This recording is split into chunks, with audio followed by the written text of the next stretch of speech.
Welcome to CIU Labs, an initiative of Cambridge Intercontinental University. Why you need to know about file pumping and backdooring? Hackers have mastered these techniques to stay invisible. File pumping sounds like something from a tech thriller, right? But it's a real technique hackers use to make their malicious payloads look innocent. Here's how it works. Hackers start by compressing their payload. Think of it like squishing a giant beach ball into a tiny package. Then they pump it up with junk data, making it huge and overwhelming for security systems to handle. Picture trying to analyze a library full of empty books. The security system gets distracted by the size, missing the nasty surprise hidden inside.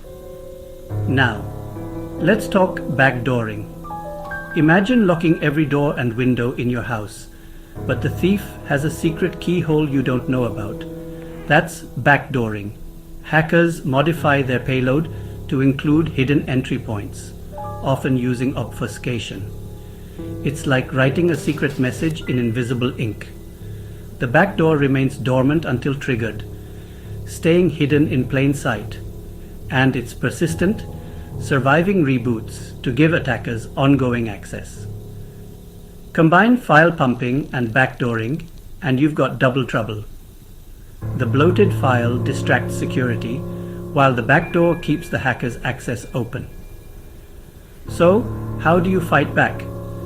Invest in advanced threat hunting, behavior-based anomaly detection, and regular system integrity checks. Stay vigilant and don't let the hackers win.